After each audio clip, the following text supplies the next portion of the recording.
어머니를 모시는 거예요. 도장부터 찍으세요. 그게 순서예요. 요양원에 모신다니까요. 효도잖아요. 충남의 어느 외진 끝자락, 바다와 땅이 뒤섞여 경계가 모호해진 말리포 염전의 한낮은 숨소리조차 열기에 타버릴 듯한 정적으로 가득했습니다. 섭씨 40도를 웃도는 뙤약볕이 수평선 너머에서부터 쏟아지면 사방에 펼쳐진 소금밭은 마치 눈이 내린 듯 하얗게 타올랐습니다. 지나가는 여행자들은 그 풍경을 보고 눈부시다거나 아름답다며 감탄하곤 했지만 그곳에서 평생을 보낸 자경 할머니에게 그 하얀 빛은 풍경이 아닌 잔혹한 생존의 기록이었습니다. 할머니는 제 몸무게보다 무거운 소금 가래를 손에 쥔 채 40년이라는 긴 세월 동안 그 하얀 지옥의 주인으로 살아왔습니다. 할머니의 신체는 이미 그 지독한 노동의 시간을 증명하고 있었습니다. 굽은 등은 활처럼 휘어지면을 향했고 손목과 손가락 마디마디는 사람의 것이라고 믿기 힘들 정도로 뒤틀려 있었습니다. 수만 번, 아니 수십만 번도 넘게 소금 결정을 긁어 모으고 무거운 소금 가마를 어깨에 메어 나르느라 손가락은 제멋대로 휘어 굳어버렸습니다. 손등은 거북이 등껍질처럼 딱딱하게 각질화되었고 그 갈라진 틈 사이로 짠물이 스며들어 생긴 붉은 반점과 흉터들이 훈장처럼 박혀 있었습니다. 그 지독한 소금독은 할머니의 고왔던 젊음을 낱낱이 앗아갔고 대신 그 자리에 자식 셋을 키워낸 고집스러운 굳은 살만을 남겨두었습니다. 자경 할머니는 그렇게 40년을 소금에 절여 살았습니다. 한여름이면 소금기가 땀구멍마다 파고들어 온몸에 벌겋게 독이 올랐고 겨울이면 칼바람에 터진 손등에서 피가 배어나와 하얀 소금을 붉게 물들였습니다. 하지만 할머니는 단 한 번도 그 고통을 입 밖으로 내지 않았습니다. 자신은 시장통에서 주워온 배춧잎으로 국을 끓여 끼니를 때우면서도 자식들의 도시락에는 항상 하얀 쌀밥과 윤기 흐르는 고기 반찬을 담아 보냈습니다. 본인은 구멍난 속옷을 대여섯 번씩 꿰매 입어 피부가 쓸릴 지언정 서울로 대학 간 아들들에게는 번듯한 양복과 구두를 맞춰 보냈습니다. 내 자식들만큼은 이 비린내 나는 바다를 벗어나게 하겠다는 그 지독하고 우직한 어미의 일념이 할머니를 버티게 한 유일한 생명줄이었습니다. 그 덕분에 첫째 종식은 서울 건설사의 임원이 되어 부와 명예를 가졌고 둘째는 중견기업의 간부로 막내딸은 강남 재력가 집안의 며느리가 되었습니다. 동네 사람들은 자경 할머니를 향해 자식 농사 제일 잘 지은 성공한 인생이라며 입이 마르도록 칭찬했습니다. 할머니 또한 새벽마다 쑤셔오는 허리를 두드리며 그것이 자신의 인생에 남은 유일한 보람이자 긍지라 믿고 하루하루를 버텨왔습니다. 하지만 정오를 간 넘긴 시각, 고요하던 염전 진입로에 어울리지 않는 소음이 들려왔습니다. 먼지를 일으키며 나타난 것은 한 대에 수억 원을 호가하는 검은색 고급 세단 세 대였습니다. 흙탕물이 튀어오르는 비포장 도로를 거침없이 달려온 차들은 할머니가 앉아 있는 낡은 판잣집 앞마당에 거만하게 멈춰 섰습니다. 차 문이 열리자마자 쏟아져 나온 것은 코를 찌르는 명품 향수 냄새와 뜨거운 바닷바람조차 뚫지 못하는 서늘한 탐욕의 기운이었습니다. 가장 먼저 내린 첫째 종식은 이탈리아제 수제 구두에 흙이 묻을까 까치발을 들며 할머니에게 다가왔습니다. 그의 손목에서 빛나는 금시계는 할머니가 10원짜리 하나 안 쓰고 모아 사준 첫 취업 선물이었습니다. 종식은 어머니의 굽은 등을 보며 잠시 얼굴을 찌푸렸지만 그것은 안쓰러움이 아니라 그에게서 풍기는 지독한 소금 냄새와 비릿한 갯벌 냄새에 대한 거부감이었습니다. 어머니, 아직도 이런 비참한 환경에서 사세요? 저희가 몇 번을 말씀드렸습니까? 이제 다 늙어서 기력도 없으신데 제발 이 고집 좀 꺾으시라고요. 종식의 목소리는 부드러운 척했으나 그 끝에는 날선 독촉이 서려 있었습니다. 그의 눈은 이미 할머니가 앉아 있는 평상 옆 낡은 괴짝 속에 든 땅문서만을 향해 번뜩이고 있었습니다. 최근 이 염전 일대가 신도시 개발 구역으로 확정되면서 땅값이 수백억으로 치솟았다는 소문이 돌기 시작했고 자식들은 그 소식을 듣자마자 약속이라도 한 듯 일제히 고향으로 내려온 것이었습니다. 둘째와 막내딸도 차례로 내려 할머니를 에워쌌습니다. 그들은 손수건으로 코를 막은 채 할머니의 낡은 거처를 벌레 보듯 훑어보았습니다. 막내딸은 화려한 보석이 박힌 손가락으로 할머니의 해진 소매 끝을 가리키며 혀를 찼습니다. 어머니, 저희가 서울 근교에 정말 대단한 곳 알아봤어요. 호텔보다 더 시설이 좋다니까요. 거기는 의사 선생님들도 상주하고 매일 맛있는 음식도 나오고 이런 뙤약볕에서 소금 긁는 고생은 이제 정말 끝내셔야 해요. 저희가 자식된 도리로 더 이상 두고 볼 수가 없어서 그래요. 그들의 말 속에 담긴 효도라는 단어는 소금물에 녹아 사라진 지 오래였습니다. 할머니는 대답 대신 마른 침을 삼켰습니다. 자식들이 말하는 그 호텔 같은 곳이 사실은 자신을 격리하고 이 드넓은 땅의 소유권을 안전하게 가로채기 위한 요양원이라는 것을 할머니는 이미 직감하고 있었습니다. 평소 안부 전화 한 통 없던 자식들, 어머니가 무릎 수술을 받아 병원에 누워 있을 때도 사업이 바쁘고 애들 학원 시간이 겹친다며 코빼기도 안 비치던 그들이었습니다. 그런 그들이 일제히 내려와 눈물을 글썽이며 효도를 운운하는 모습은 마치 썩은 고기를 찾아 몰려든 굶주린 늑대들의 군무와 같았습니다. 할머니는 천천히 고개를 들어 자식들의 얼굴을 하나하나 뜯어보았습니다.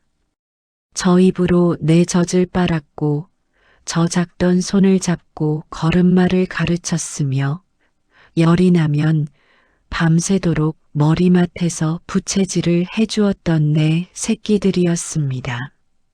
하지만 지금 그들의 눈에는 어머니라는 존재의 고귀함은 보이지 않았습니다. 오직 할머니가 깔고 앉은 이 땅의 집원과 그 아래 숨겨진 수백억이라는 숫자의 광기만이 일렁이고 있을 뿐이었습니다. 이거면 되는 거지. 너희가 원하는 게 정녕 이것뿐인 거냐? 할머니의 갈라진 목소리가 정적을 깼습니다. 그것은 질문이라기보다 체념에 가까운 한숨이었습니다. 할머니는 품에 안았던 낡은 보자기를 천천히 풀었습니다. 그 안에는 40년 세월의 때가 묻어 누렇게 변한 땅 문서와 붉은 인감 도장이 들어 있었습니다. 자식들의 숨소리가 일제히 멈췄습니다. 종식은 마치 먹잇감을 낚아채는 짐승처럼 서류를 가로챘습니다. 미리 준비해온 증여 서류를 내밀며 도장을 찍으라는 그의 손길은 거칠기까지 했습니다. 도장을 찍는 할머니의 거친 손은 미세하게 떨리고 있었습니다. 그것은 두려움이 아니라 마지막까지 자식들에 대한 신락 같은 희망을 놓지 못했던 어미의 심장이 무너지는 떨림이었습니다. 하지만 그 어느 자식도 어머니의 차가운 손을 잡아주지 않았습니다. 오히려 인감이 선명하게 찍히는지 확인하기 위해 할머니의 손을 낚아채듯 독촉할 뿐이었습니다. 서류가 완성되자마자 자식들의 태도는 순식간에 차가워졌습니다. 방금까지 어머니를 부르던 다정한 연극은 막을 내렸습니다. 그들은 서둘러 할머니의 짐을 챙기기 시작했습니다. 짐이라고 해봐야 평생의 기억이 담긴 낡은 사진첩 하나와 소금기가 배어 뻣뻣해진 무명 저고리 2벌이 전부였습니다.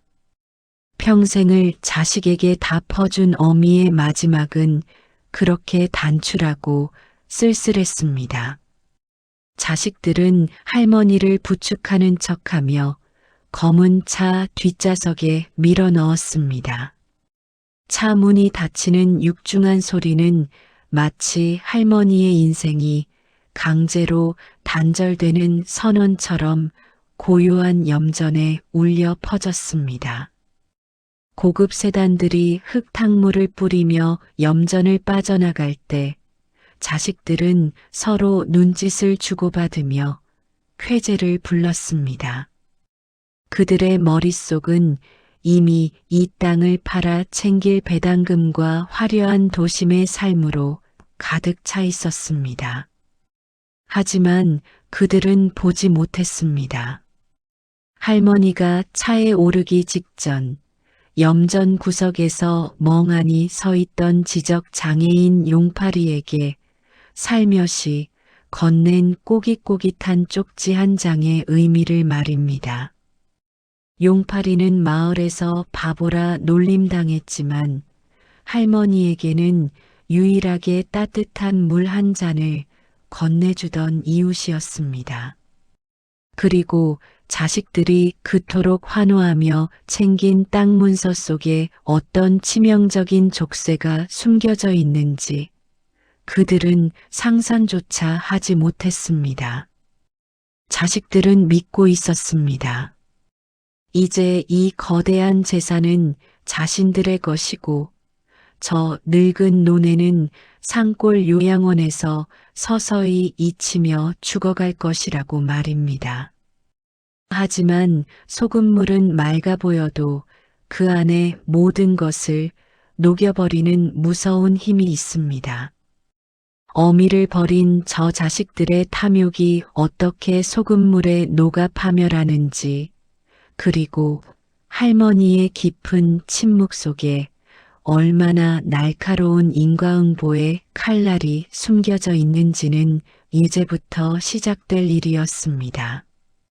할머니는 차창 밖으로 점점 멀어지는 하얀 소금밭을 바라보며 처음으로 자식들이 아닌 자신만을 위한 아주 긴 여행을 시작하고 있었습니다. 검은 세단들이 할머니를 내려놓은 곳은 충청도 깊은 산자락에 위치한 어느 대형 요양원이었습니다. 입구에 들어서자마자 할머니의 폐부를 찌른 것은 평생을 함께해온 그 비릿하고 정겨운 바다 내음이 아니었습니다. 그것은 생명을 억지로 붙들고 있는 듯한 차가운 소독약 냄새와 무미건조한 하얀 벽지가 토해내는 서늘한 냉기였습니다. 그곳의 복도는 지나치게 깨끗해서 오히려 섬뜩했고 간간이 들려오는 노인들의 마른 기침 소리는 창밖의 바람 소리보다 훨씬 더 시리고 날카롭게 할머니의 가슴을 후벼 팠습니다. 자식들은 서둘렀습니다. 마치 뒤에서 누가 쫓아오기라도 하는 사람들처럼 입원 수속 서류에 사인을 하는 첫째 종식의 손가락은 미세하게 떨리고 있었습니다. 그것은 어머니를 버리는 자식의 죄책감이 아니었습니다. 얼른 이 거추장스러운 의무를 끝내고 손에 쥔 땅 문서를 현금으로 바꿀 생각에 차오른 설렘의 떨림이었습니다. 어머니, 여기가 전국에서 시설이 제일 좋대요. 돈도 엄청 들었어요. 조금만 계시면 저희가 자주 올 테니 편히 쉬고 계세요. 막내딸은 할머니의 낡은 보따리를 침대 옆 협탁에 던져두듯 놓으며 말했습니다. 하지만 그녀의 시선은 이미 요양원 방의 시설이 아니라 자신의 명품 가방 속에 든 휴대폰으로 향해 있었습니다. 강남의 부동산 업자로부터 걸려올 전화를 한시라도 놓칠 수 없었기 때문입니다. 자식들이 떠난 요양원의 복도에는 구두 굽소리가 경쾌하게 울려 퍼졌습니다. 그 소리는 마치 이제 무거운 짐을 벗었다고 외치는 해방의 선언처럼 들렸습니다. 혼자 남겨진 자경 할머니는 창가에 멍하니 앉아 멀어지는 차 뒷모습을 보았습니다. 창문 너머로 보이는 산등성이는 염전에서 보던 탁 트인 지평선과는 달리 답답하게 할머니를 가로막고 있었습니다. 할머니는 천천히 자신의 손을 내려다보았습니다. 소금기에 절어 마디마디가 툭 붉어진 손. 이 손으로 젖을 먹이고 기저귀를 갈고 그 비싼 대학 등록금을 한 장 한 장 세어 건넸던 기억들이 파도처럼 밀려왔습니다. 할머니는 울지 않았습니다. 이미 40년 전 남편을 바다에 묻었을 때 할머니의 눈물샘은 말라버렸는지도 모릅니다. 대신 할머니는 자식들이 팽개치고 간 낡은 보따리를 정성스럽게 풀었습니다. 그 안에는 소금기가 하얗게 핀 무명 저고리 2벌과 이제는 얼굴조차 가물가물한 남편의 사진, 그리고 작은 수첩 하나가 들어 있었습니다. 그 시각 서울의 한 최고급 한정식 집에서는 자식들의 화려한 축제가 벌어지고 있었습니다. 황금빛 조명이 눈부신 방 안에서 종식과 둘째, 그리고 막내딸은 비싼 와인잔을 부딪히며 웃음꽃을 피웠습니다. 식탁 위에는 한 점에 수만 원을 호가하는 고기들이 구워지고 있었지만 그들은 그 고기가 어머니의 굽은 등과 맞바꾼 것이라는 사실을 전혀 개의치 않았습니다. 형님, 드디어 해냈네요. 그 영감탱이 고집 꺾느라 얼마나 힘들었는지 몰라요. 이제 우리 팔자 피는 거야. 둘째가 와인을 단숨에 들이키며 소리쳤습니다. 그들의 대화 속에서 방금 산골에 버리고 온 어머니는 더 이상 어머니가 아니었습니다. 그녀는 그저 자신들의 앞길을 가로막던 상속인 혹은 처리해야 할 짐덩어리일 뿐이었습니다.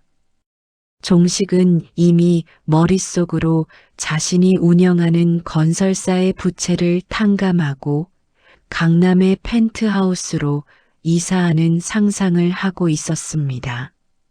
막내딸은 시댁 식구들 앞에서 드디어 길을 펴게 되었다며 콧노래를 부르며 최고급 외제차 카탈로그를 뒤적였습니다.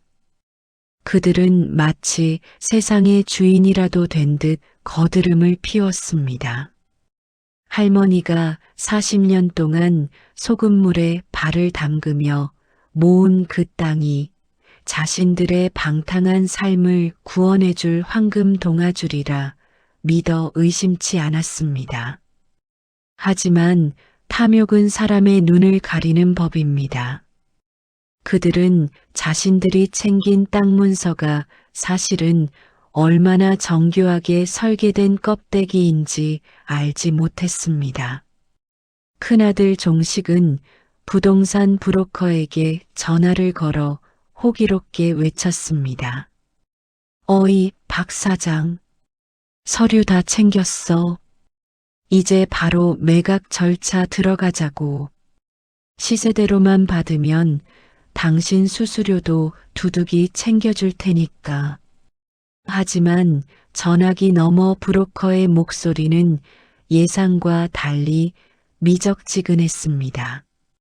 아, 종식 씨. 그게 방금 시청에 확인해 봤는데 그 염전 부지 전체가 이번에 절대 보전 구역으로 묶인다는 이야기가 있어서요. 개발이 불가능하면 땅값이 똥값이 되는 건 아시죠? 일단 좀 더 확인해 보고 연락드릴게요. 종식의 얼굴에서 웃음기가 순식간에 사라졌습니다. 하지만 그는 설마 하는 마음으로 술잔을 다시 채웠습니다. 어머니가 자신들을 속였을 리 없다고, 그 멍청한 노인네가 그런 치밀한 계획을 세웠을 리 없다고 스스로를 다독였습니다. 그러나 그것은 시작에 불과했습니다. 한편 주인 없는 말리포 염전에는 밤안개가 짙게 깔렸습니다. 사람들은 모두 잠든 시간, 지적 장애를 가진 용파리가 할머니의 빈집 마당에 섰습니다. 용파리는 마을에서 바보라 놀림당했지만 사실 그는 할머니의 인생을 가장 가까이서 지켜본 파수꾼이었습니다. 그는 할머니가 떠나기 전 건네준 꼬깃꼬깃한 쪽지를 폈습니다. 거기엔 정갈하지만 힘있는 글씨로 이렇게 적혀 있었습니다. 용팔아, 창고 밑에 묻어둔 항아리를 꺼내라. 그리고 그 안에 든 것을 내 변호사에게 전해다오. 이제 내가 내 아들이다. 용파리는 익숙한 솜씨로 소금 창고 바닥을 파헤치기 시작했습니다. 그곳에서 나온 것은 낡은 항아리 하나였습니다. 그 안에는 자식들은 상상조차 하지 못했던 염전의 핵심 노른자 땅이자 신도시 개발의 중심축인 진짜 알짜배기 땅의 등기권리증이 들어 있었습니다. 할머니가 자식들에게 넘겨준 것은 화려해 보이지만 아무짝에도 쓸모없는 그린벨트 부지였고 수천 배의 보상금이 예정된 핵심 토지는 이미 5년 전 용파리의 명의로 증여가 완료된 상태였습니다. 뿐만 아니었습니다. 항아리 속에는 자식들이 그동안 할머니를 협박하고 땅을 빼앗기 위해 요양원 입소를 강요하며 나눴던 파렴치한 대화들이 녹취된 녹음기들이 가득했습니다. 평생 소금을 다뤄온 할머니는 알고 계셨던 것입니다. 소금은 물에 녹아 보이지 않게 되어도 결국 그 짠맛으로 존재를 증명하듯 사람의 진심 또한 겉으로 드러나는 화려한 언변이 아니라 묵묵히 자리를 지키는 행동에 있다는 것을 말입니다. 밤바람을 타고 소금 냄새가 진하게 밀려왔습니다. 용파리는 항아리를 가슴에 꼭 안았습니다. 이제 곧 도심의 화려한 조명 아래서 축배를 들던 자식들에게 소금물보다 더 쓰디쓴 인과응보의 시간이 다가오고 있었습니다. 요양원의 차가운 침대에 누운 할머니는 창밖의 달빛을 보며 조용히 수첩을 넘겼습니다.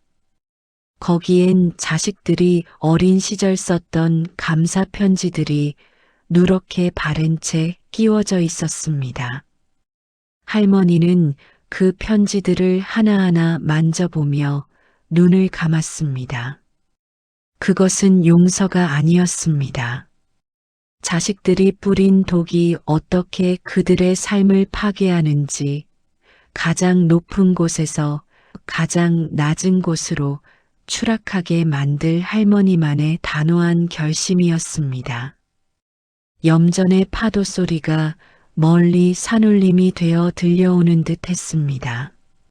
할머니의 침묵은 산처럼 무거웠고 자식들의 웃음소리는 깨진 유리 조각처럼 위태로웠습니다. 40년 소금밭 여왕의 진짜 반격은 이제야 서막을 올리고 있었습니다. 요양원의 복도는 지독하리만큼 정갈했습니다. 한치의 오차도 없이 일렬로 배치된 휠체어들과 티끌 하나 보이지 않는 하얀 대리석 바닥은 오히려 그곳에 머무는 사람들의 생명력을 갉아먹는 듯한 서늘함을 뿜어냈습니다. 자경 할머니는 자식들이 떠난 후에도 한참 동안 창밖의 산자락을 응시했습니다. 염전에서 보던 지평선은 하늘과 맞닿아 끝을 알 수 없었지만 이곳의 산은 할머니의 시야를 답답하게 가로막고 있었습니다. 할머니는 자식들이 내팽개치고 간 낡은 보따리를 무릎 위에 올렸습니다. 거친 손마디가 뻣뻣해진 광목 천을 쓸어내릴 때마다 사락사락 소리가 정적을 깨웠습니다. 보따리 안에는 남편이 살아생전 마지막으로 입었던 낡은 작업복과 세 자녀가 초등학교 시절 받았던 빛바랜 상장들이 들어 있었습니다. 할머니는 그 상장들을 하나하나 펼쳐보며 글자 위에 내려앉은 먼지를 입술로 살며시 풀어냈습니다. 그들에게 쏟았던 40년의 세월이 이 얇은 종이 몇 장에 담겨 있다는 것이 새삼 더덥게 느껴졌습니다. 그 시각 서울 강남의 한 일식집은 금가루를 뿌린 회와 값비싼 사케 향으로 가득했습니다. 종식과 둘째, 그리고 막내딸은 독립된 방 안에서 얼굴에 붉은 기를 띤 채 웃음을 터뜨렸습니다. 형님, 솔직히 이번에 안 내려갔으면 어쩔 뻔했어. 그 노인네 고집 생각하면 아직도 아찔하다니까. 둘째가 젓가락으로 두툼한 참치회를 집어들며 말했습니다. 그들의 대화 어디에도 산골 요양원 차가운 침대에 누워있을 어머니에 대한 걱정은 없었습니다. 그들은 이미 어머니를 살아있는 사람이 아닌 처리해야 할 거대한 유산으로 분류해두고 있었습니다. 종식은 품 안에서 도장이 선명하게 찍힌 서류를 꺼내 테이블 위에 내려놓았습니다. 금빛 조명 아래 비친 땅 문서는 그들에게 신분 상승의 티켓이자 빚더미에서 구해줄 유일한 구명줄이었습니다.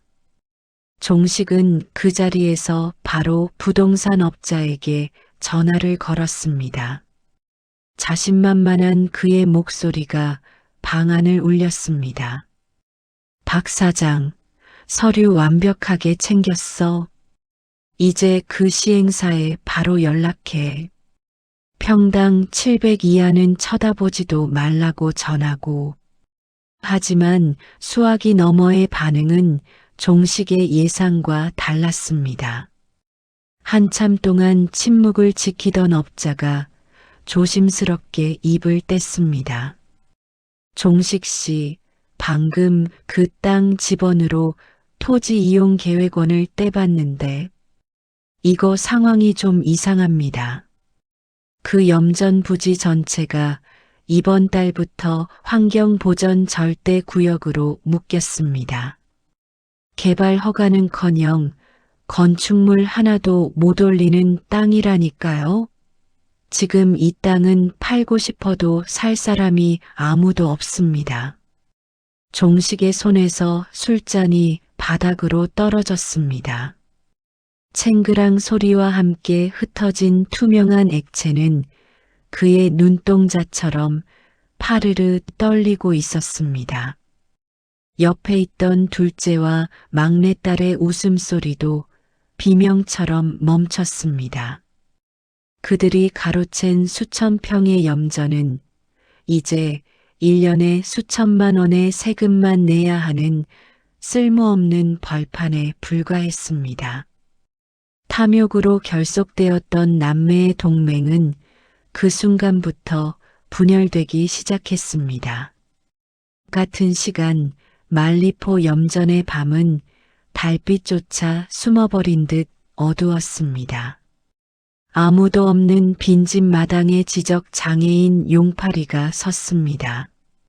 그는 마을 사람들이 바보라고 놀리며 던진 돌을 묵묵히 맞으면서도 오직 자경 할머니의 곁만을 지키던 사내였습니다. 용파리는 할머니가 떠나기 전 자신의 귓속말에 남긴 지시를 되새기며 소금 창고 바닥에 낡은 널빤지를 들어 올렸습니다. 그곳에는 먼지 섞인 소금기에 절여진 작은 항아리 하나가 묻혀 있었습니다. 용파리는 거친 손으로 흙을 파헤쳐 항아리를 꺼냈습니다. 항아리 안에는 자식들은 꿈에도 몰랐던 염전의 핵심 노른자 땅이자 신도시 수용보상금이 예정된 진짜 알짜배기 땅의 권리증이 들어 있었습니다. 할머니는 자식들의 본성을 이미 수년 전부터 꿰뚫어 보고 있었습니다. 할머니는 자식들에게 화려해 보이지만 쓸모없는 껍데기를 내주어 그들의 탐욕이 어디까지 가는지 시험하려 했습니다. 그리고 진짜 알맹이는 평생 곁을 지킨 용파리와 사회에 환원할 장학재단의 명의로 이미 돌려놓은 상태였습니다.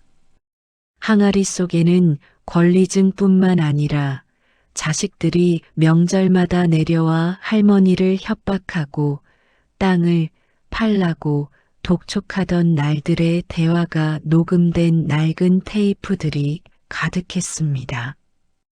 요양원의 밤은 깊어갔고 할머니는 수면등 아래서 낡은 사진첩을 넘기다 멈췄습니다. 사진 속에는 갓 태어난 종식을 안고 환하게 웃고 있는 할머니의 젊은 시절이 있었습니다. 그때 할머니가 흘린 땀은 정직했고 자식을 향한 사랑은 바다보다 깊었습니다. 하지만 이제 그 아이는 자라나 어머니를 요양원이라는 이름의 무덤에 묻었습니다. 할머니는 창가로 다가가 유리창에 비친 자신의 얼굴을 보았습니다. 깊게 패인 주름마다 소금기가 서려 있는 듯 했습니다. 할머니는 천천히 손을 들어 차가운 유리창을 쓸어내렸습니다.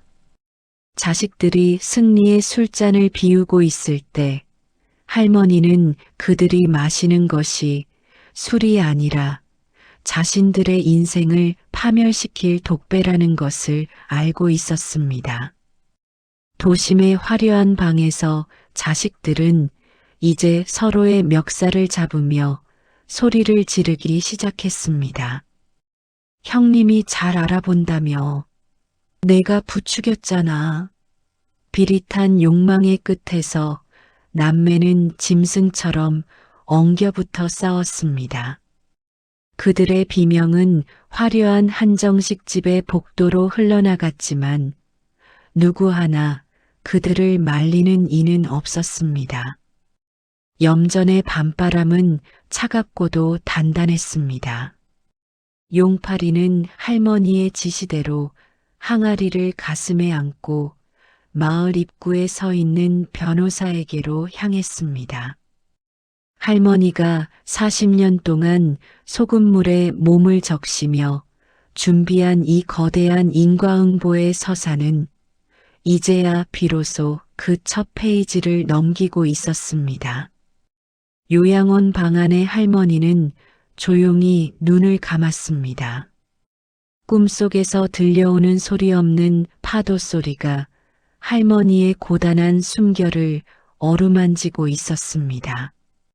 산속 요양원의 새벽은 도시보다 일찍 찾아오지만 그 공기는 염전의 새벽처럼 활기차지 않았습니다. 자경 할머니는 창살 없는 감옥 같은 병실 안에서 평소와 다름없이 새벽 4시에 눈을 떴습니다. 40년 넘게 몸에 밴 습관은 장소를 가리지 않았습니다. 할머니는 이미 아무도 없는 방 안에서 정갈하게 침구리를 정리하고 낡은 수건으로 협탁 위를 닦았습니다. 비록 이곳에 소금 가래는 없었지만 할머니의 몸은 여전히 하루의 노동을 준비하는 듯 팽팽하게 긴장되어 있었습니다. 그 시각 요양원 정문 앞에는 어둠을 가르는 헤드라이트 불빛과 함께 거친 타이어 마찰음이 울려 퍼졌습니다. 불과 며칠 전 어머니를 호텔급 시설에 모신다며 환하게 웃으며 떠났던 자식들이 다시 돌아온 것입니다. 하지만 그들의 얼굴에는 더 이상 가식적인 미소조차 남아있지 않았습니다. 첫째 종식의 양복은 밤샘 고민의 흔적인 듯 군데군데 구겨져 있었고 둘째와 막내딸의 눈은 충혈된 채 광기에 가까운 욕망으로 번들거리고 있었습니다. 그들은 면회 시간이 시작되기도 전에 요양원 로비를 점령하듯 들이닥쳤습니다. 간호사들의 재질을 거칠게 뿌리치며 3층 병실로 향하는 그들의 발소리는 조용한 복도에 천둥 소리처럼 울렸습니다. 종식은 거칠게 병실 문을 열어젖혔습니다. 침대에 단정하게 앉아있던 할머니는 갑작스러운 소란에도 놀라지 않았습니다. 오히려 그럴 줄 알았다는 듯 깊게 팬 주름 사이로 고요한 눈빛을 보냈습니다. 어머니, 이게 대체 어떻게 된 일이에요? 그 땅 그린 벨트라면서요. 아무것도 못하는 맹지라면서요. 종식의 첫마디는 안부가 아닌 비명에 가까운 항의였습니다. 그는 품 안에서 구겨진 토지 이용 계획 서류를 꺼내 할머니의 발치에 내던졌습니다. 뒤따라 들어온 둘째와 막내딸도 할머니를 에워쌌습니다. 그들의 그림자가 할머니의 작은 몸 위로 어둡게 내려앉았습니다. 어머니, 우리한테 거짓말하신 거예요? 평생 우리 위해서만 사셨다면서요. 우리 사업 힘든 거 뻔히 아시면서 어떻게 이런 쓸모없는 땅을 우리한테 넘겨줄 수가 있어요. 막내딸은 할머니의 어깨를 붙잡고 흔들기 시작했습니다.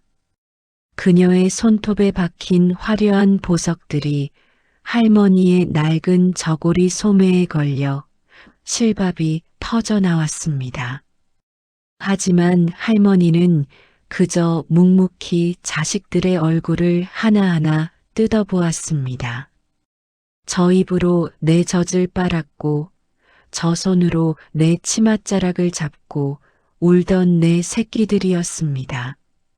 하지만 지금 할머니의 눈앞에 있는 것은 자식이 아니라 고기 냄새를 맡고 달려든 굶주린 짐승들이었습니다. 할머니는 천천히, 아주 천천히 입을 뗐습니다. 나는 너희가 원하던 그 염전 땅을 그대로 준 것뿐이다. 너희가 그 땅의 가치를 수백억이라 말하지 않았더냐. 나는 그저 너희가 말한 그 땅을 너희에게 주었을 뿐이야. 할머니의 목소리는 낮고 단호했습니다. 종식은 그 목소리에서 생전 처음 느껴보는 서늘함을 감지했습니다. 그는 당황하며 말을 더듬었습니다. 그래도 알짜배기 땅은 따로 있잖아요. 용팔이 그 병신 명의로 된 그 땅. 어머니가 뒤로 빼돌린 거 우리가 다 알아요. 당장 그 땅 다시 찾아와요. 우리가 자식인데 어떻게 남한테 그 큰 재산을 줘요. 종식의 외침에 할머니는 처음으로 옅은 미소를 지었습니다. 그것은 비웃음이 아니라 평생을 바친 교육이 실패했음을 인정하는 슬픈 미소였습니다. 할머니는 침대 머리맡에 놓인 낡은 가방에서 녹음기 하나를 꺼냈습니다. 그리고 아무 말 없이 재생 버튼을 눌렀습니다. 병실 안을 가득 채운 것은 불과 며칠 전 자식들이 염전집 거실에서 할머니를 요양원에 보낼 궁리를 하며 내뱉었던 추악한 대화들이었습니다. 형님, 노인네 귀가 어두우니까 그냥 도장 찍게 해요. 요양원에 가둬두면 우리가 주인이지 뭐. 그래, 그 비릿한 소금 냄새나는 옷가지들은 다 태워버리자고. 생각만 해도 역해. 자식들의 대화가 생생하게 흘러나오자 병실 안의 공기는 얼어붙은 듯 멈췄습니다. 자신의 목소리를 듣는 자식들의 얼굴은 갓 퍼올린 소금물처럼 창백하게 질려갔습니다. 종식은 허공을 휘젓던 손을 내렸고 막내딸은 할머니의 어깨를 잡았던 손을 슬며시 놓았습니다. 그들이 가장 숨기고 싶었던 민낯이 요양원의 하얀 벽에 낱낱이 투영되고 있었습니다. 너희는 내 소금을 먹고 자란 내 자식들이 아니라 소금밭에 핀 독버섯이었구나. 할머니의 말은 채찍보다 더 매섭게 자식들의 가슴을 때렸습니다. 할머니는 녹음기를 끄고 다시 가방에 넣었습니다. 그리고 뒤를 이어 병실 문을 열고 들어온 것은 정장 차림의 변호사와 평소와 달리 정갈한 옷차림을 한 용팔이였습니다.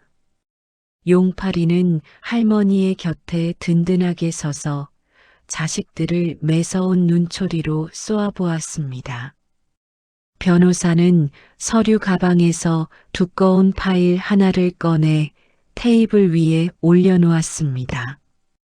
박종식 씨, 그리고 박종철 씨, 박민아 씨. 자경 어르신께서는 이미 3년 전부터 여러분의 행태를 지켜보며 모든 법적 절차를 마친 상태입니다. 여러분이 받으신 부지는 증여계약 당시 부모에 대한 성실한 부양 의무를 전제로 한 조건부 증여였습니다. 하지만 지금 이 녹취록과 요양원 강제 입소 과정은 그 의무를 위반한 명백한 근거가 됩니다. 어르신께서는 오늘부로 해당 증여에 대한 취소 소송을 제기하셨습니다. 종식은 다리에 힘이 풀린 듯 바닥에 주저앉았습니다. 그가 세웠던 화려한 강남 펜트하우스의 꿈이 소금물에 젖은 종잇장처럼 흐물흐물하게 녹아내렸습니다. 뿐만 아니라 용팔 씨 명의로 된 토지는 어르신께서 이미 수년 전 정당한 매매와 증여 절차를 통해 이전하신 것으로 여러분이 관여할 수 있는 법적 권한이 전혀 없습니다. 또한 여러분이 그 땅을 담보로 끌어다 쓴 사채와 대출은 모두 여러분 개인의 빚으로 남게 될 것입니다. 변호사의 선고 같은 통보가 끝나자 병실안은 처참한 아비규환으로 변했습니다. 막내딸은 바닥을 치며 통곡했고 둘째는 종식의 덜미를 잡으며 싸우기 시작했습니다. 형님 때문이야. 형님이 확실하다고 해서 내가 가진 돈 다 끌어다 썼단 말이야. 한배에서 나온 형제들이 돈이라는 괴물 앞에서 짐승처럼 엉겨붙어 싸우는 모습은 40년 동안 소금밭에서 소금을 고르던 할머니의 눈에 비친 세상에서 가장 추악한 광경이었습니다.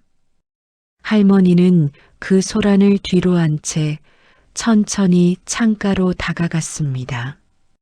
멀리 산등성이 너머로 해가 떠오르고 있었습니다. 그 햇살은 말리포 염전에서 보던 것만큼 뜨겁지는 않았지만 할머니의 굽은 등을 따스하게 어루만져 주었습니다. 할머니는 창문에 비친 자신의 비틀린 손마디를 보며 조용히 눈을 감았습니다. 이 손으로 자식들을 키웠지만 정작 그들의 마음속에 깃든 욕망의 소금은 씻어주지 못했다는 서글픔이 밀려왔습니다. 하지만 할머니는 더 이상 눈물을 흘리지 않았습니다. 소금은 물에 녹아 보이지 않게 되어도 결국 그 맛으로 자신의 존재를 증명하듯 할머니 또한 평생 지켜온 자신의 삶이 결코 틀리지 않았음을 증명하고 있었습니다. 자식들은 보안 요원들에 의해 요양원 밖으로 끌려나갔습니다. 복도를 타고 멀어지는 그들의 비명과 욕설이 요양원의 정막 속으로 사라졌습니다. 이제 할머니의 방에는 다시 고요가 찾아왔습니다. 용팔이는 할머니의 곁으로 다가와 낡은 작업복을 건넸습니다. 할매, 가자. 염전으로 가자. 용팔이의 어눌한 한마디에 할머니는 처음으로 소리내어 웃었습니다. 그것은 40년 하얀 지옥의 세월을 견뎌온 여왕이 마침내 자유를 얻는 순간의 웃음이었습니다. 요양원의 하얀 벽지와 소독약 냄새는 이제 할머니의 뒤편으로 사라졌고 할머니의 마음은 벌써 비릿한 바다 냄새와 뜨거운 태양의 열기가 가득한 자신의 소금밭으로 달려가고 있었습니다. 도심의 밤은 화려한 불빛으로 치장되어 있었지만 그 빛은 이제 박종식과 그의 형제들에게 도망칠 곳 없는 막다른 골목의 조명일 뿐이었습니다. 건설사 임원이라는 직함으로 쌓아 올렸던 종식의 명성은 단 일주일 만에 모래성처럼 허물어졌습니다. 어머니의 땅을 담보로 끌어다 쓴 사채업자들은 더 이상 신사가 아니었습니다. 그들은 종식의 집무실을 점령하고 그가 입고 있던 고가의 정장을 비웃으며 바닥에 침을 뱉었습니다. 종식이 평생을 바쳐 지켜온 이사라는 직함은 이제 빚쟁이들에게 던져질 이름표에 불과했습니다. 종식은 어둠이 짙게 깔린 강남의 뒷골목을 전전하며 숨을 몰아쉬었습니다. 한때 자신이 내려다보던 찬란한 야경은 이제 자신을 비웃는 거대한 괴물의 눈동자처럼 느껴졌습니다. 주머니에 남은 것은 몇 장의 10,000원짜리 지폐와 전원이 꺼진 채 무거운 짐이 되어버린 휴대폰뿐이었습니다. 그는 문득 자신의 매끄럽던 손바닥을 내려다보았습니다. 소금 한 톨 묻히지 않으려 발버둥 치며 키워온 그 고운 손은 이제 두려움에 덜덜 떨리며 아무것도 붙잡지 못하고 있었습니다. 같은 시각 둘째 종철과 막내딸 미나의 상황도 처참했습니다.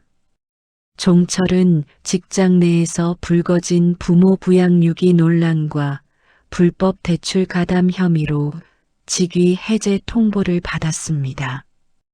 동료들의 존경 어린 시선은 차가운 멸시로 변해 있었고 그가 공들여 가꾸던 도심의 아파트는 이미 압류 딱지가 붙어 낯선 이들의 손에 넘어갈 준비를 마쳤습니다.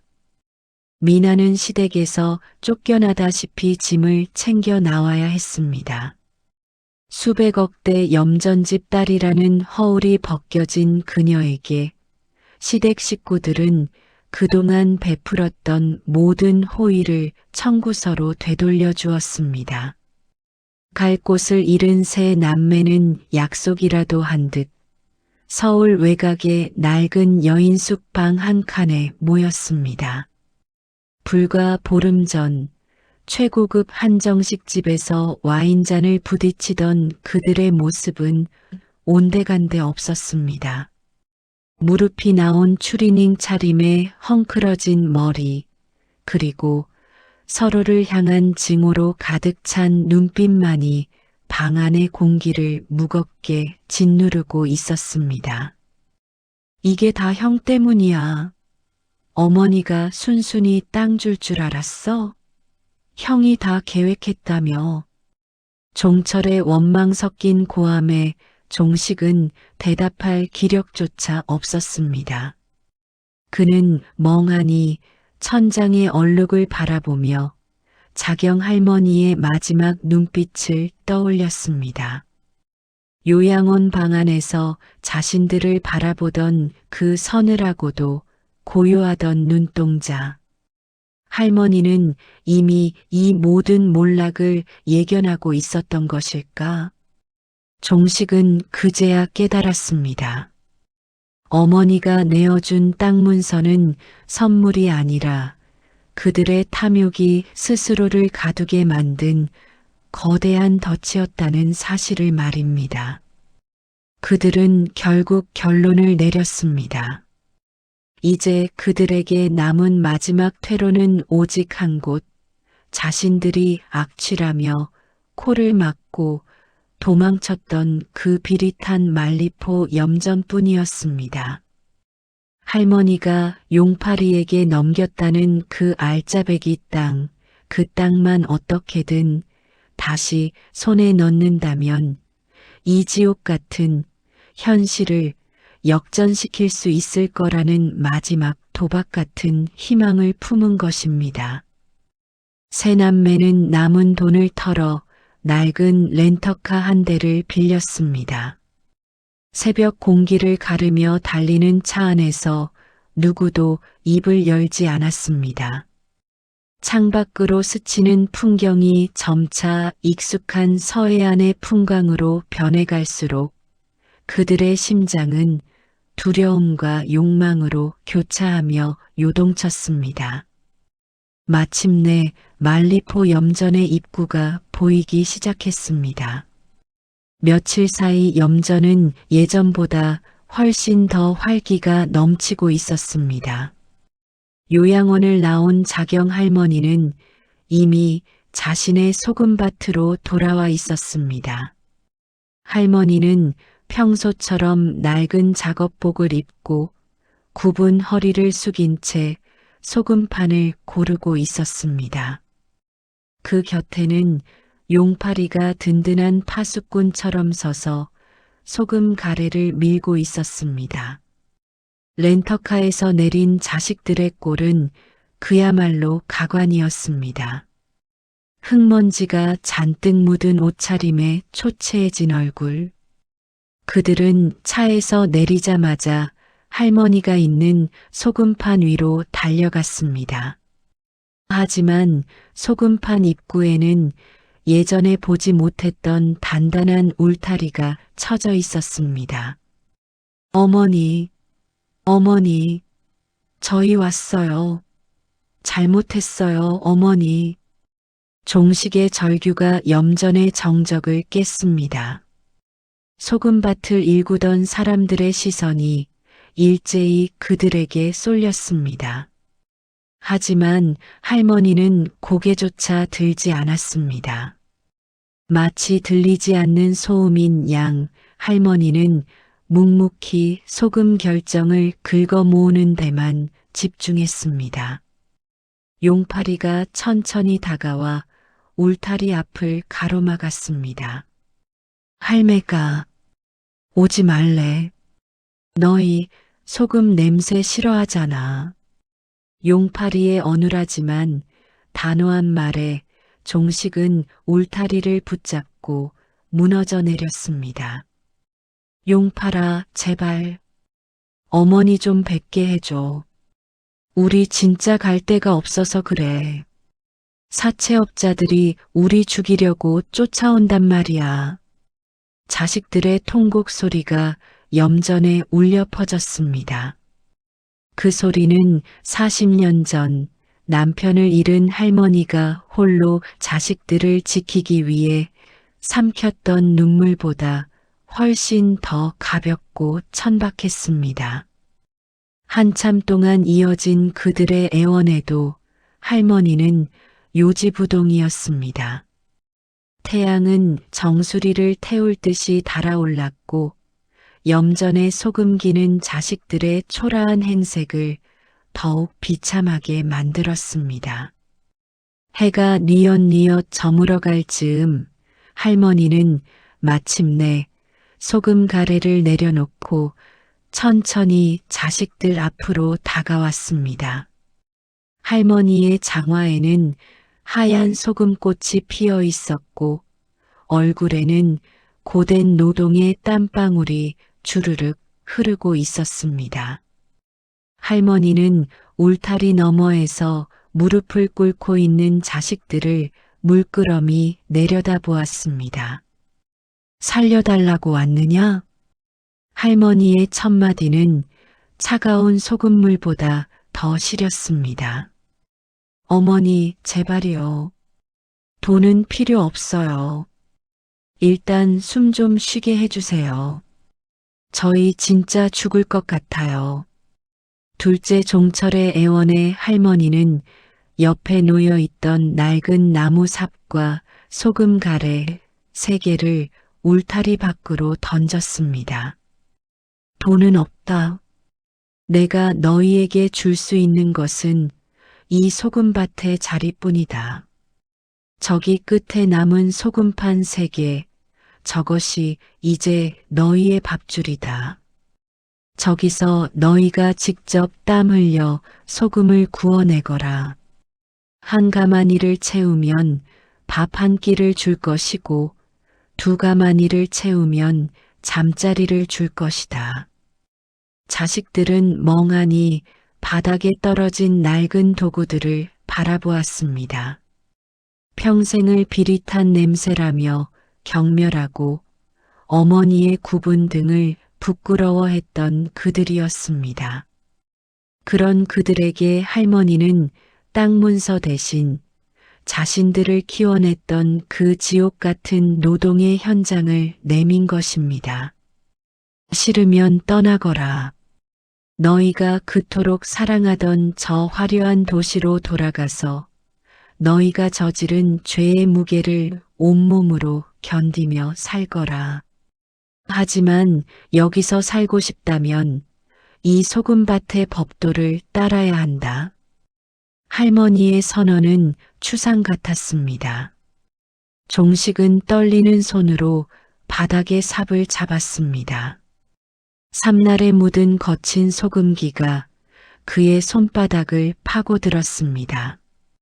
그것은 40년 동안 어머니가 홀로 견뎌온 무게였고 이제 자식들이 평생을 바쳐 갚아야 할 업보의 시작이었습니다. 말리포 염전에 어둠이 찾아왔습니다. 자식들은 난생 처음으로 전등 하나에 의지한 채 소금판 위로 발을 들였습니다. 짠물이 신발 안으로 스며들어 발가락 사이를 따갑게 파고들었지만 그들은 비명을 지를 여유조차 없었습니다. 멀리서 할머니는 평상에 앉아 묵묵히 자식들의 뒷모습을 지켜보았습니다. 소금은 물에 녹아 없어지는 듯 보이지만 결국 더 단단한 결정이 되어 돌아옵니다. 자식들의 탐욕이 소금물에 녹아 사라지고 인간다운 진심이 단단하게 굳어질 때까지 할머니의 이 가혹한 수업은 멈추지 않을 것이었습니다.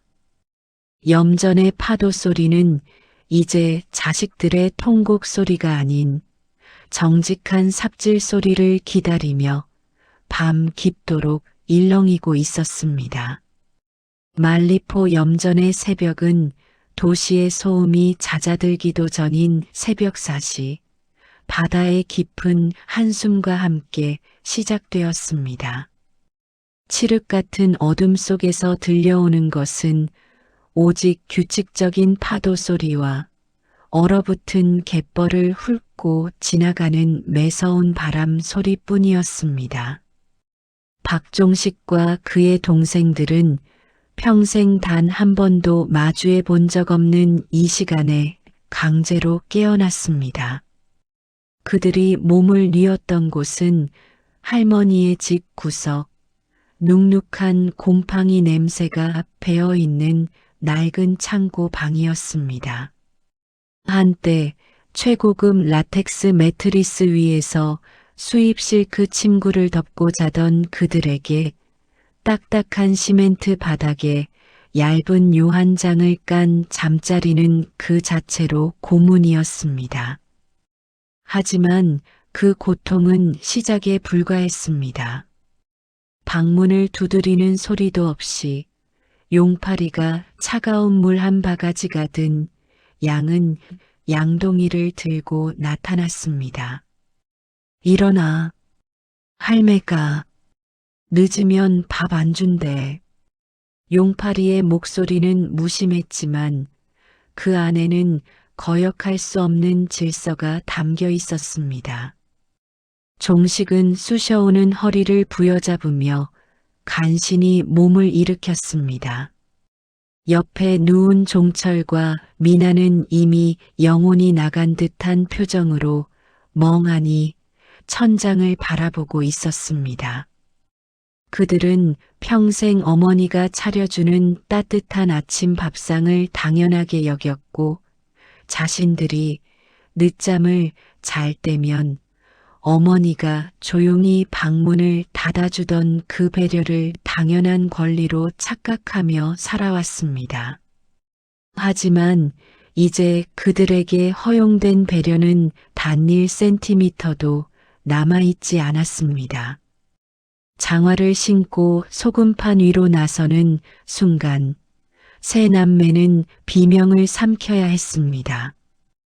어제 하루 서툰 삽질 몇 번에 발바닥과 손바닥은 이미 물집이 잡혀 터져 있었습니다. 그 갈라진 살점 사이로 염전의 짠물이 스며드는 순간 마치 불에 달군 이나무를 살 속에 밀어 넣는 듯한 지독한 통증이 온몸을 휘감았습니다. 이것이 바로 할머니가 40년 동안 매일 아침 마주했던, 그리고 자식들을 키우기 위해 온몸으로 받아냈던 소금독의 실체였습니다. 형, 나 진짜 못하겠어. 이건 사람이 할 짓이 아니야. 차라리 사채업자들한테 매를 맞는 게 낫지. 미나가 울먹이며 소금 가래를 내던졌습니다. 그녀의 고운 손은 이미 벌겋게 부어올라 있었고 비싼 명품 크림을 바르던 손가락 끝은 소금기에 절어 딱딱하게 굳어가고 있었습니다.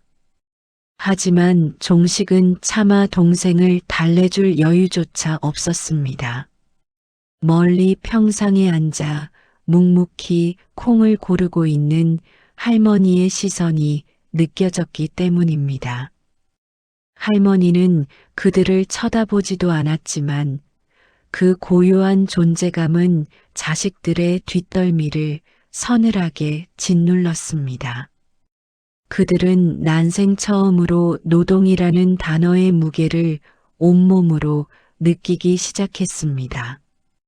소금판 위에 물을 긁어 모으는 가래질 한 번의 숨이 턱 밑까지 차올랐고 태양은 사정없이 그들의 정수리를 내리쬐었습니다.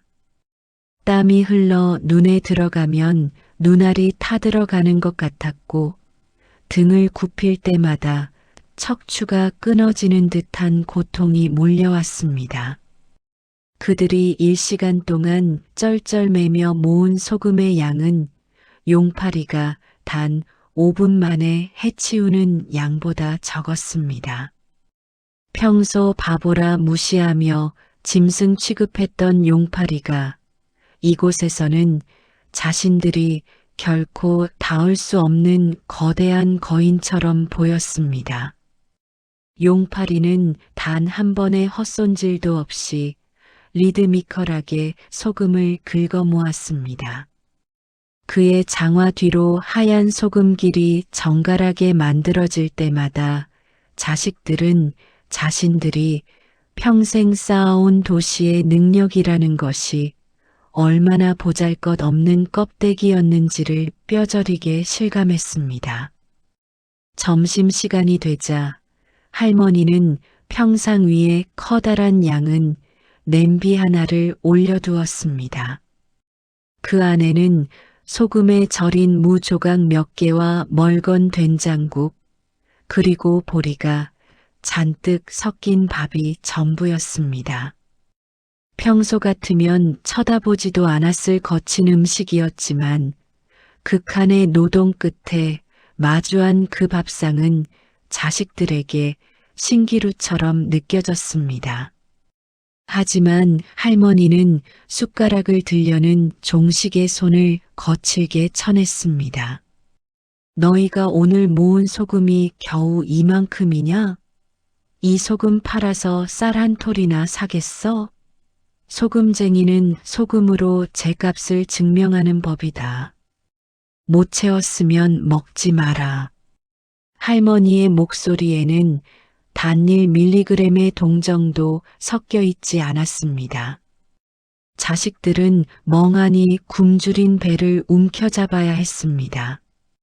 그들은 평생 어머니가 해주는 밥을 먹으며 짜다, 맛없다, 왜 맨날 똑같은 반찬이냐며 투정을 부렸습니다. 자신들이 먹는 밥 한 톨에 어머니의 굽은 허리와 비틀린 손가락이 녹아 있다는 사실을 그들은 이 지독한 굶주림 속에서야 비로소 깨닫기 시작했습니다.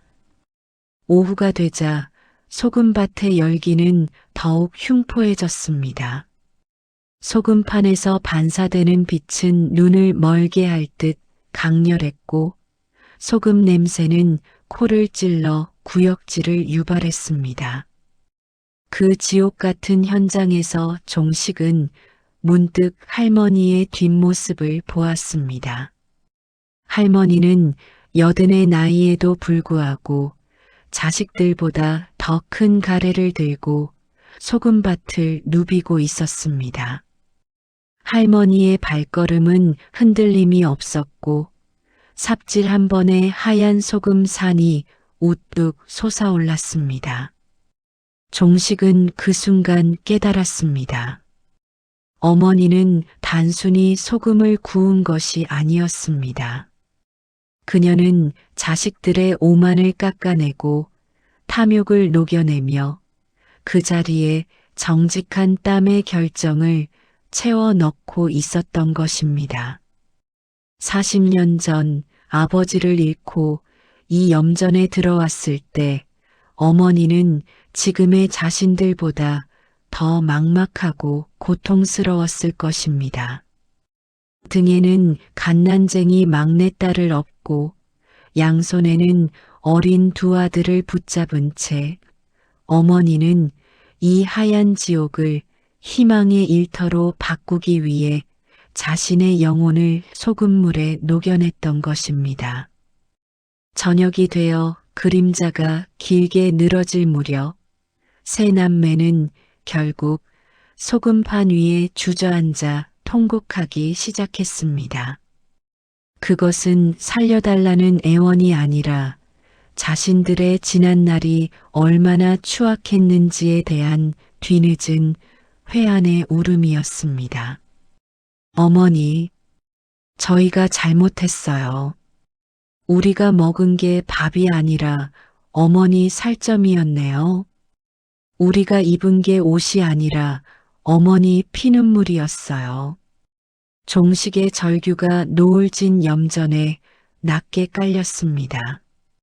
할머니는 그 울음소리를 들으면서도 고개를 돌리지 않았습니다. 대신 할머니는 소금 창고 벽에 비스듬히 세워진 낡은 소금 가래를 손으로 가만히 쓸어내렸습니다. 자식들의 살점이 터지고 피가 나야만 비로소 그들이 인간의 길을 걷기 시작한다는 것을 할머니는 평생 소금을 다루며 배운 인생의 법칙으로 알고 있었습니다. 그날 밤 할머니는 자식들이 잠든 창고 방문 앞에 조용히 다가갔습니다.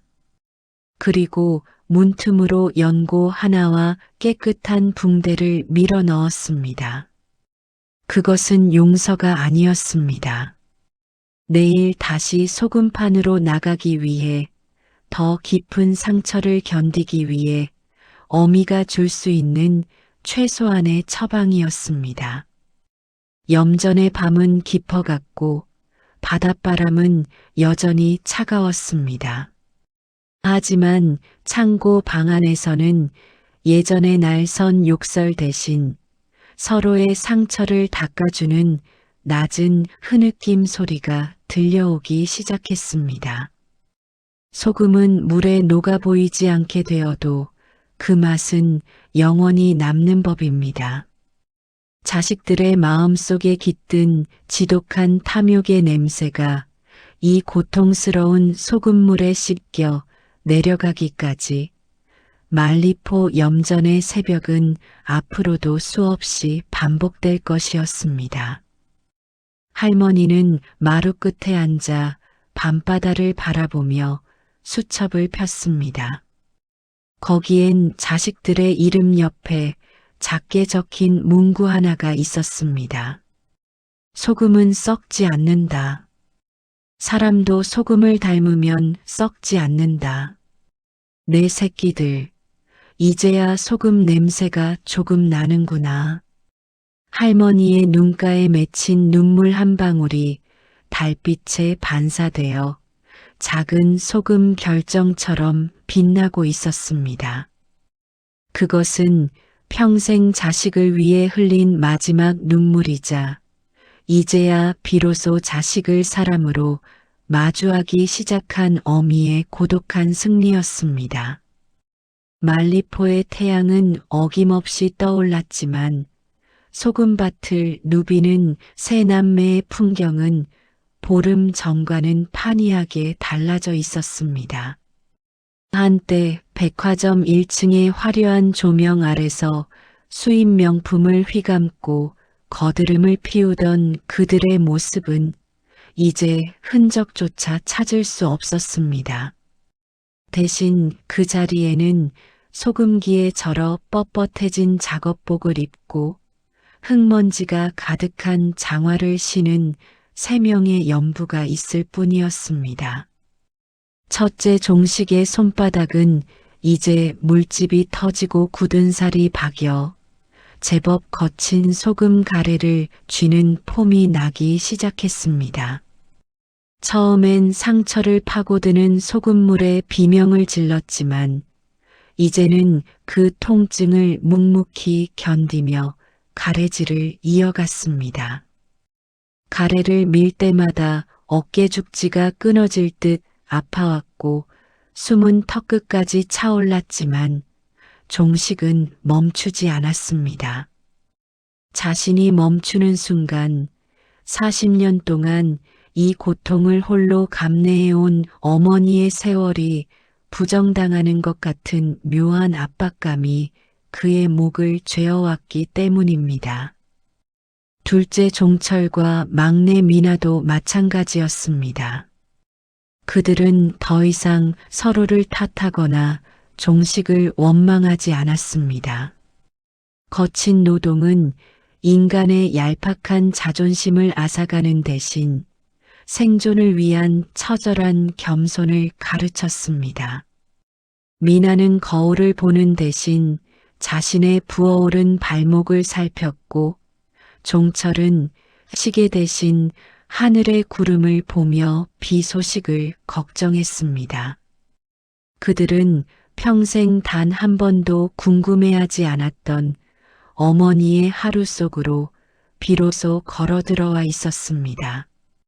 점심시간 평상에 마주 앉은 네 사람 사이에는 무거운 침묵이 흘렀습니다. 자경 할머니는 여전히 말씀이 없으셨지만 자식들의 밥그릇에 소금에 절인 깻잎 한 장을 조용히 얹어주셨습니다. 종식은 그 깻잎 한 장을 보며 목이 메어 밥을 넘기지 못했습니다. 어머니는 40년 동안 이런 거친 음식을 드시며 자신들에게는 소고기와 생선을 보내주셨던 것입니다.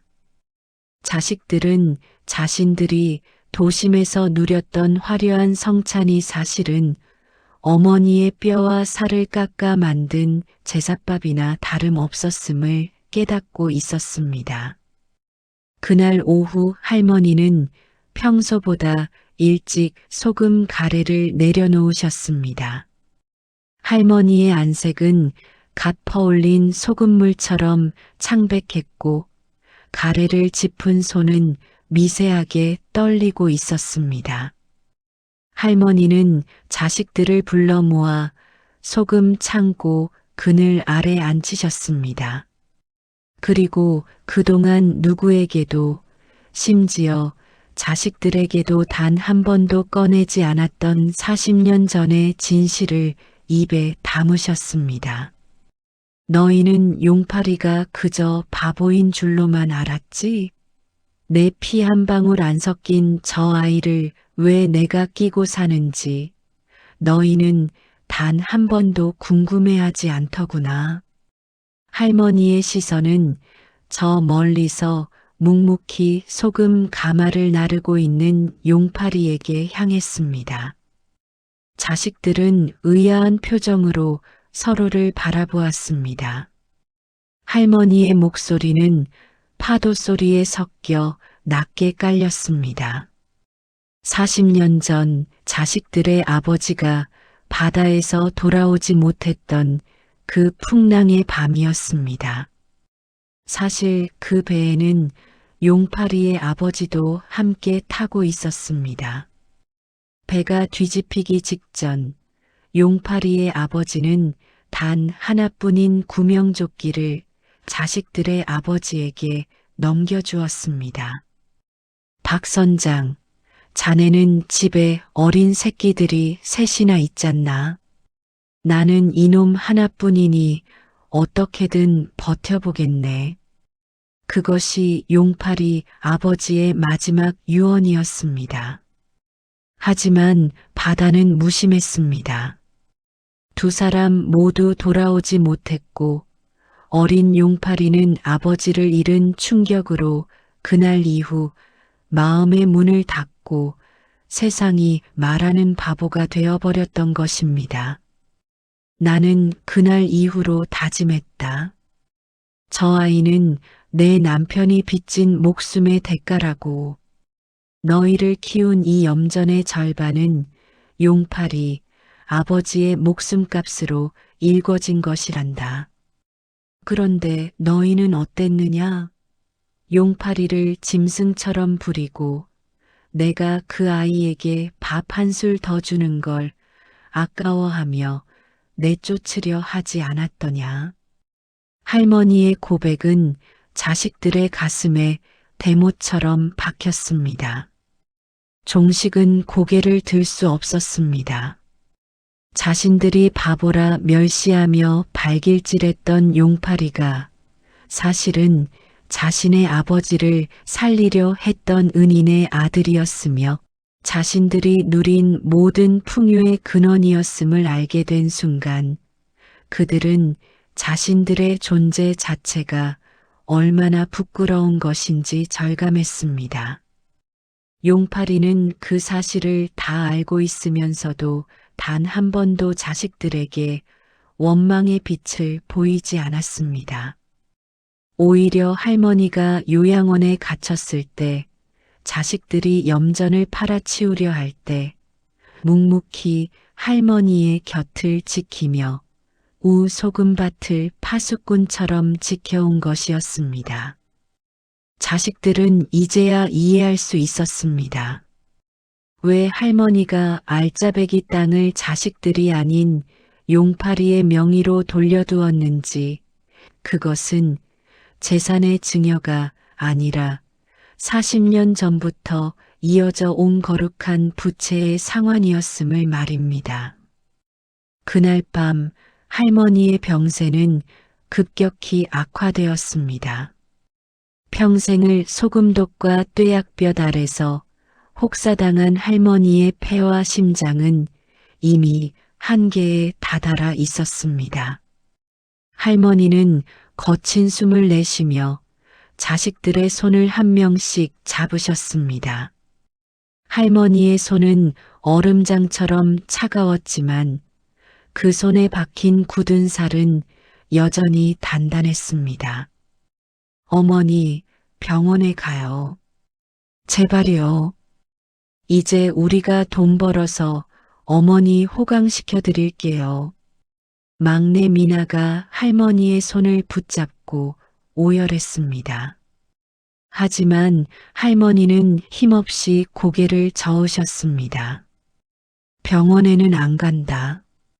나는 이 소금 냄새나는 내 집에서 잠들고 싶어. 소금은 말이다. 물에 녹아 없어지는 게 아니라 바다로 돌아가는 거란다. 나도 이제 내 바다로 돌아갈 때가 됐어. 자식들은 할머니의 침상 곁을 밤새 지켰습니다. 종식은 난생 처음으로 어머니의 발을 닦아드렸습니다. 소금기에 절어 갈라지고 짓무른 어머니의 발바닥. 그 발바닥에 굳은 살을 만지며 종식은 통곡했습니다. 자신이 신었던 비싼 가죽 구두가 자신이 밟았던 화려한 대리석 바닥이 모두 이 진물은 발바닥 위에서 세워진 신기루였음을 이제야 알았기 때문입니다. 새벽녘 말리포 염전에는 안개가 자욱하게 깔렸습니다.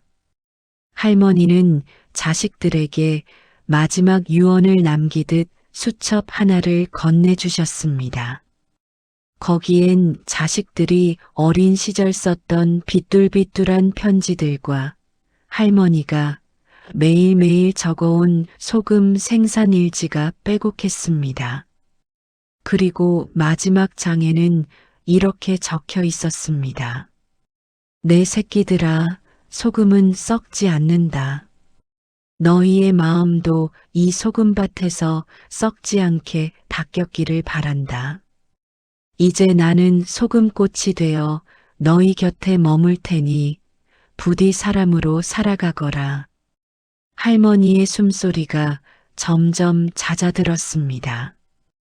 창밖으로는 용파리가 이른 새벽부터 소금 가래를 미는 소리가 사각사각 들려오고 있었습니다. 그것은 할머니의 40년 세월이 이어지는 소리였고 배신과 탐욕으로 얼룩졌던 자식들의 영혼이 깨끗한 소금물에 씻겨 나가는 정화의 소리였습니다. 자경 할머니는 자식들의 눈물 어린 배웅을 받으며 평온하게 눈을 감으셨습니다. 평생을 소금밭의 여왕으로 살았던 여인의 마지막은 갓 퍼올린 소금 결정처럼 맑고 투명했습니다. 자식들은 이제야 깨달았습니다. 어머니가 남긴 진짜 유산은 수백억의 땅이 아니라 자신들을 다시 인간으로 만들어준 그 가혹하고도 따뜻했던 소금밭의 교훈이었다는 사실을 말입니다. 자경 할머니가 세상을 떠난 말리포 염전의 첫 새벽은 그 어느 때보다 차분하고 시렸습니다. 주인을 잃은 평상 위에는 할머니가 마지막까지 고르던 콩 바구니가 그대로 놓여 있었고 낡은 장화한 켤레는 문간에 나란히 노여 주인의 발길을 기다리는 듯 했습니다. 자식들은 곡소리를 내지 않았습니다. 아니, 낼 수 없었습니다. 그들의 가슴 속에는 할머니가 평생을 짊어지고 살았던 소금 가마보다 더 무거운 회한이 가득 차 있었기 때문입니다. 장례식은 할머니의 유언대로 소박하게 치러졌습니다. 화려한 화환이나 이름난 정객들의 발길은 없었지만 염전의 낡은 진입로는 새벽부터 찾아온 조문객들로 인산인해를 이뤘습니다. 그들은 할머니의 소금을 먹고 가난을 견뎠던 이웃들이었고 할머니가 몰래 보낸 장학금으로 학업을 마친 후 동네의 청년들이었습니다. 검은 상복을 입은 세 남매는 조문객들의 거친 손을 맞잡으며 연신 고개를 숙였습니다. 한때 명품 향수 냄새에 코를 막았던 그들의 손에서는 이제 비릿한 소금 내음과 흙냄새가 났습니다. 그 냄새야말로 어머니가 평생을 바쳐 자식들에게 물려주고자 했던 진짜 향기였음을 그들은 상주가 되어서야 비로소 깨달았습니다. 장례를 마치고 돌아온 날 밤 용파리는 할머니의 괴짝 안쪽 깊숙한 곳에서 낡은 서류 봉투 하나를 더 꺼내 종식에게 건넸습니다. 그것은 자식들이 그토록 갈구했던 마지막 유산이 담긴 봉투였습니다. 종식은 떨리는 손으로 봉투를 열었습니다. 그 안에는 자식들에게 증여했다가 소송을 통해 되찾아온 그 쓸모없는 그린벨트 땅에 관한 권리증과 함께 할머니가 마지막으로 남긴 자필 편지가 들어 있었습니다. 종씨가, 종철아, 미나야. 너희가 이 편지를 읽을 때면 나는 이미 바다로 돌아갔겠구나. 너희가 맹지라고 똥값이라고 내던졌던 그 땅은 사실 내가 10년 전부터 지역사회와 논의해온 소금 박물관과 생태 치유숲 부지란다. 땅을 팔아 돈을 챙기려 했다면 그 땅은 영원히 맹지로 남았겠지만 그 땅을 사람들을 위해 내놓는다면 너희는 평생 마르지 않는 존경과 명예를 얻게 될 것이다. 할머니는 이미 모든 것을 준비해 두셨습니다. 자식들이 탐욕을 버리고 그 땅을 공익을 위해 기부한다는 서류에 서명하는 순간 지자체에서는 자식들을 해당 재단의 이사진으로 선임하고 그들의 생계를 보장함과 동시에 무너졌던 그들의 사회적 신용을 회복시켜 주기로 약속되어 있었습니다. 돈의 노예가 되어 서로를 핥히던 자식들을 할머니는 마지막 순간에 사회의 어른으로 세워주고자 했던 것입니다. 종식은 편지를 가슴에 안고 소금판 위에 주저앉았습니다. 할머니는 자식들을 버린 적이 없었습니다. 자식들이 어머니를 요양원이라는 감옥에 버리려 할 때도 어머니는 자식들이 다시는 돈 때문에 괴물이 되지 않도록 가장 안전하고 단단한 울타리를 치고 계셨던 것입니다. 종철과 미나 역시 편지를 돌려 읽으며 오열했습니다. 자신들이 빼앗으려 했던 것은 어머니의 재산이 아니라 어머니의 심장이었음을, 그리고 어머니는 그 심장마저도 자식들을 위해 이미 내어놓았음을 뒤늦게 알게 된 것입니다. 그로부터 1년이 지났습니다. 말리포 염전의 풍경은 예전과 같으면서도 또 달랐습니다. 낡은 판잣집은 사라지고 그 자리에는 소박한 자경 할머니 기념관이 들어섰습니다. 하지만 염전은 여전히 하얗게 빛나고 있었습니다. 첫째 종식은 이제 번듯한 양복 대신 소금기가 하얗게 핀 작업복을 입고 매일 아침 염전으로 나갑니다. 그는 이제 재단의 이사장이지만 사람들은 그를 종식씨 혹은 박연부라고 부릅니다. 그는 자신의 손바닥에 박힌 굳은 살을 훈장처럼 여기며 어머니가 그랬던 것처럼 정직하게 소금 가래를 밉니다. 둘째 종철과 막내 미나도 각자의 자리에서 할머니의 유지를 이어갔습니다. 종철은 재단에서 운영하는 청소년 장학 프로그램을 관리하며 방황하는 아이들의 길잡이가 되었고, 미나는 염전에서 생산된 소금으로 정직한 먹거리를 만드는 사회적 기업을 운영했습니다. 그들은 이제 더 이상 강남의 펜트하우스를 꿈꾸지 않습니다. 해질녘 염전 너머로 지는 노을을 바라보며 형제끼리 나눠 마시는 막걸리 한 잔이 세상 그 어떤 와인보다 달콤하다는 것을 알게 되었기 때문입니다. 용팔이는 더 이상 바보라 불리지 않습니다. 그는 세 남매에게 가장 엄격한 스승이자 가장 든든한 형님이 되었습니다. 용팔이는 할머니의 사진 앞에 매일 아침 갓 구워낸 뽀얀 소금 한 그릇을 올립니다. 그리고 그 소금 위로 아침 햇살이 비치면 마치 할머니가 환하게 웃고 계신 것 같은 착각에 빠지곤 합니다. 염전의 소금은 여전히 짜고 뜨거운 태양은 여전히 살점을 태웁니다. 하지만 이제 그곳에서 일하는 사람들의 얼굴에는 고통이 아닌 평온함이 서려 있습니다. 자식들은 이제 알고 있습니다.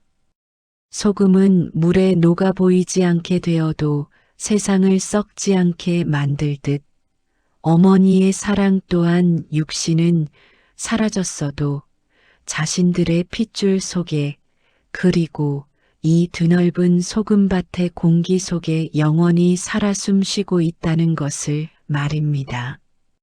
바닷바람이 불어와 염전의 하얀 소금 가루를 흩날립니다.